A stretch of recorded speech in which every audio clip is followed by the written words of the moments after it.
The first time Emily saw the house on Willow Creek Road, she thought it looked like something out of a storybook, old, dignified, and just a little bit sad.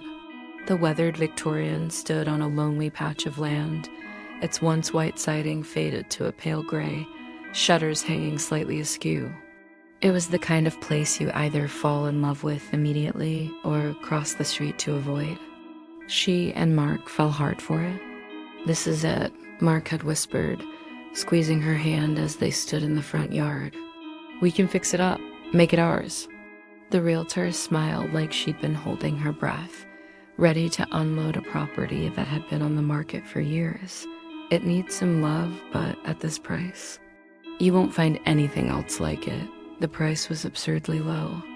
Emily almost didn't ask why. Almost. The realtor's smile faltered. "It's just, old houses come with quirks. Some buyers get spooked." Emily assumed she meant creaky floors and leaky pipes, maybe the occasional mouse. She had no idea what spooked really meant. 2 weeks later, they were moving in. The first few days were a blur of cardboard boxes, dust motes swirling in beams of sunlight, and the hum of excitement. Emily spent hours walking through the rooms, touching the ornate woodwork, tracing the intricate floral wallpaper that seemed older than both of them combined. It was during one of these walks that she noticed the stain. It was in the upstairs hallway, near the baseboard, about the size of her palm. A dark, rusty red spot, just barely visible against the faded wallpaper. At first, she thought it was paint, maybe a spill from some long-forgotten renovation. "Hey, Mark," she called. "Did you see this?" He came over, wiping sweat from his forehead. "Probably just old water damage. We'll paint over it." They did. 2 coats. The next morning, it was back. Not faint this time. Darker, thicker. Emily crouched down, running her fingertips over it. The texture was strange, almost tacky. She pulled her hand back and stared at the faint smear of red on her skin. "Maybe there's a leak," Mark said, but his voice had a hesitation to it now. They checked the pipes, the roof, the walls. Everything was dry. That night, Emily dreamed she was standing in that same hallway. The wallpaper peeled away in strips, and behind it wasn't wood or plaster, it was flesh. It pulsed, warm and wet, and something inside it moved.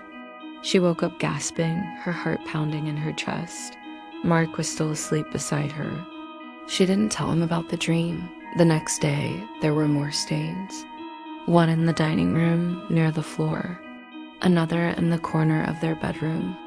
They painted again. The stains returned within hours, darker each time. By the end of the week, Emily swore she could smell it. A faint metallic tang in the air, like old pennies left in water. One afternoon, as she stood staring at the largest stain, now the size of a dinner plate, there was a knock at the door. An older man stood on the porch, hunched and weathered, his eyes darting to the house behind her. "You're the new owners?" he asked. "Yes," Emily said, wary. He glanced over her shoulder, lowering his voice. "You should leave, before it gets worse." Emily frowned. "I'm sorry, do I know you?" "I grew up here," he said, "back before they found what was under the floor." Something cold trickled down Emily's spine. "What are you talking about?" But the man just shook his head. "It was a slaughterhouse back in the 1800s. Cows, pigs, then people. They said it was the owner. Never caught him. The blood never stopped. You can paint it, scrub it, seal it, doesn't matter. The walls, remember?" Emily stared, unsure if she should laugh or slam the door. "Get out," he said again, his voice barely more than a whisper, "before you start hearing them." And then he turned and walked down the road, never looking back. That night, Emily woke to a sound. It was faint at first, like the drip of water somewhere deep inside the walls. But as she listened, she realized it wasn't dripping, it was whispering. And it was coming from where the largest stain had spread. Emily lay frozen in bed, holding her breath, straining to hear. The sound wasn't the house settling or a draft through the vents, it was words. Faint and garbled, like someone speaking through a mouthful of liquid. Mark stirred beside her. "You okay?" He mumbled. She didn't answer. She was afraid that if she spoke, whoever or whatever was whispering would hear her. The sound faded after a few seconds, leaving a heavy silence in its place. She told herself it was a dream, some leftover fragment of that awful nightmare. But she didn't sleep the rest of the night. By morning, Mark was up and making coffee while she sat at the table staring into her mug. "I think we should call someone," she said finally. "A plumber?" "No, I don't know. Someone who deals with this kind of thing." She hated how ridiculous it sounded out loud. Mark chuckled.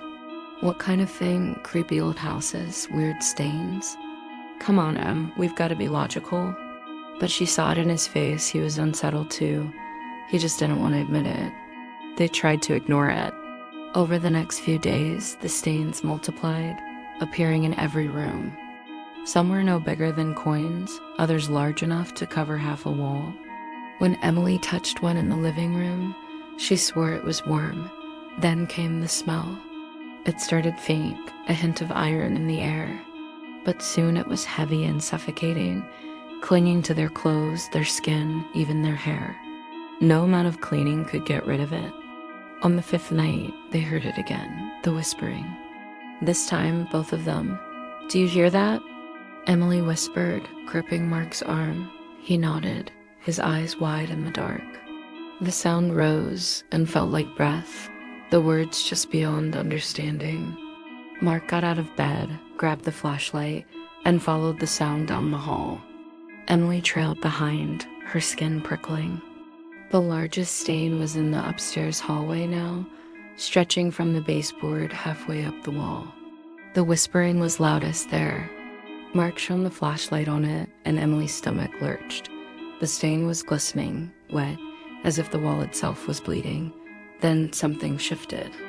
The wallpaper bulged outward, just a fraction, like something was pressing from the other side. Mark swore and stepped back. The bulge rippled, and a thin line of dark red liquid trickled down the wall, pooling on the floor. The smell hit them both at once, raw, coppery, nauseating. Emily gagged, covering her mouth. "Get the bucket," Mark said, his voice shaking. "We'll clean it, seal it, whatever it takes." They scrubbed it until their arms ached, until the water in the bucket was pink and the rags stained dark. But within an hour, the wall was bleeding again. The next morning, there was a knock on the door. Emily opened it to find the old man again. This time, his hands were trembling, his face pale. "It started, hasn't it?" he said. Emily didn't answer. "They're waking up," he said quietly. "The ones he put in the walls." Mark stepped into the doorway. "Listen, I don't know what you're trying to do, but the man cut him off." "You think they're stains?" "They're not. They're where the bodies were hidden. The blood rises when they're restless. You stay here long enough, you'll hear them more. Then you'll see them." Emily's pulse thudded in her ears. "See who?" The man's eyes were hollow, the ones who want out. He backed away without another word, leaving them staring after him. That night, the whispering didn't stop. It followed them from room to room, seeping from the walls, threading through the dark. Sometimes it sounded like one voice, low and guttural. Other times, dozens, overlapping, pleading, laughing. At 3:14 a.m., Emily woke to find Mark standing in the hallway, his palm pressed flat against the largest stain. "Mark," she whispered, "what are you doing?" He didn't answer. She stepped closer, her stomach twisting. His hand was sinking into the wall. The wallpaper rippled like water around his fingers. "Mark." She yanked his arm back, and he stumbled into her, gasping like he'd just come up for air. "It pulled," he said, shaking. "Something was pulling me in." From the stain, the whispering swelled into a low moan. Mark wouldn't sleep after that. He sat at the kitchen table until sunrise, staring at his hand as if it might disappear. Emily stayed with him, the coffee between them going cold. Neither spoke much. When daylight came, they decided to tear into the wall. "If something's inside, we'll find it," Mark said, his voice flat. They gathered tools, crowbar, hammer, gloves. The largest stain was now in the upstairs hallway, darker than dried paint, darker than rust. The smell was almost unbearable. Mark drove the crowbar into the plaster. The sound was wet, not dry like it should have been. Chunks fell away, revealing something behind the walnut insulation, not wood. It was soft. Emily gagged as she realized it wasn't just soft, it was tissue. Fibrous, pale-veined. It looked exactly like the inside of a living thing.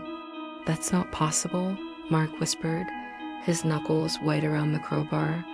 Then it pulsed. Both of them staggered back. The walls shivered, and a thin line of blood seeped from a tear Mark had made, running down toward the floor. Emily clamped a hand over her mouth. "Close it. Just close it." They shoved the broken plaster back into place, but it wouldn't stick. The wall seemed to push it out again, like a body rejecting a foreign object. By nightfall, the hole was gone, as if it had healed itself, but the stain was bigger. That evening, Mark pulled out his laptop. "I'm looking up the history of this place. I don't care how crazy it sounds." Emily sat beside him as he scrolled through faded newspaper scans and old town records. Finally, he stopped on a headline from 1892, "Slaughterhouse owner suspected in disappearances." The article described a man named Tobias Red, who ran a slaughterhouse where the house now stood. Over the course of 5 years, more than a dozen people had vanished: transients, debtors, even a few children. Rumors spread that their bodies were hidden on the property, but police never found evidence. "They never caught him," Emily murmured. Mark kept reading. Said the building was torn down in 1895, and this house was built over the foundation. Emily thought of the old man's words, the ones he put in the walls. That night, the whispering returned, louder than ever. It no longer sounded distant, it was in their ears, inside their skulls. Emily lay in bed with her hands over her ears, but it didn't help. She could make out words now, fragments. "Let us out." "Hungry, still here." She turned to wake Mark, but he wasn't in bed. Panic surged through her as she crept into the hallway. The largest stain covered nearly the entire wall now, dark and slick, glistening in the moonlight. Mark stood before it, both hands pressed flat against the surface, his head tilted as if listening. "Mark," she whispered. He didn't turn around. "Mark," she said louder, grabbing his shoulder. Slowly, he faced her. His eyes looked wrong, glassy, distant. His lips moved, but the voice that came out was not his. It was deep, wet, layered with others. "They're still hungry." Before she could scream, the wall rippled. A hand gray, bloated, with nails like shards pushed through the surface and grabbed Mark's wrist. Emily lunged forward, pulling at him with all her strength. But more hands emerged, dozens of them, pale and grasping, clawing at his clothes, his hair. The whispers had become a deafening roar. Mark shouted now, his own voice breaking through. "Emily, don't let go." She pulled until her muscles burned, but the hands were stronger. One yanked his arm so far into the wall that his shoulder disappeared. Blood seeped where his body met the surface. With a final sickening jerk, the wall swallowed him whole. Emily fell backward, screaming. The wall smoothed over instantly, leaving no trace of the hole, only the same dark stain now, even larger. The whispering faded. Emily didn't remember how long she ran. Her legs burned. Her lungs felt like they might burst. But she didn't stop until the road dipped into the faint glow of a streetlight. She collapsed to her knees, sobbing, staring back at the black silhouette of the house. She wanted to keep running, leave everything, leave him. But her mind kept circling the same thought. She couldn't just abandon Mark. When dawn broke, she was still sitting there, shivering in the cold morning air. A pickup truck slowed beside her. The driver was the old man. He rolled down his window, his face etched with sorrow. "You went back inside, didn't you?" Emily shook her head. They took him. The old man stared at the house, his jaw tightening. "That's how it starts. They take one, and they don't stop." "I have to get him back," she said, her voice trembling. "You won't," he said softly, "not without joining him." But Emily didn't listen. She walked back up the long drive, the house looming taller with each step. The morning light didn't make it look less threatening, it made it worse. The stains were visible even from outside, seeping through the siding like the walls were bleeding to the world.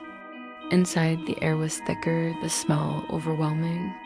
The whispering had started again, low and coaxing, like voices trying to lure a child closer to the dark.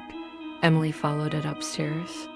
The largest stain was the entire hallway, now floor to ceiling, deep red, pulsing slightly like the wall was breathing. "Mark?" She called. The whispering grew louder, layering into something almost like laughter. She pressed her palm to the wall. It was hot, too hot, like touching skin fevered with sickness. She closed her eyes. "Take me instead. Let him go." The wall shuddered. And then slowly, it began to split. Not a crack, but an opening, wet and glistening. Beyond it was darkness and movement.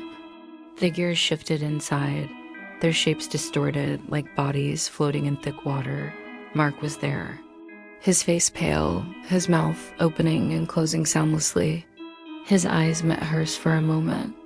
Then hands, too many hands, pulled him back into the dark. Emily screamed and pushed forward, stepping into the wall. It was like falling into warm, viscous liquid. She sank deeper, the darkness swallowing her, the whispering surrounding her until she couldn't tell if it was outside or in her head. She reached for Mark, her fingers brushing his arm. For a split second, she thought she had him. Then something coiled around her legs and dragged her down. The darkness pressed against her, filling her mouth, her lungs. She tried to scream, but it was like screaming underwater. Faces swirled past her gray, bloated, their eyes black pits. They didn't look at her, they looked through her. Somewhere in the suffocating black, she realized the truth. The walls weren't just hiding the bodies, the walls were the bodies. And now, she was one of them. When the hallway sealed shut again, the stain was gone. The air was still. From the outside, the house looked quiet, even welcoming. That afternoon, a young couple pulled into the driveway. The realtor was waiting on the porch, smiling brightly. "It needs some love," she said, "but at this price, you won't find anything else like it."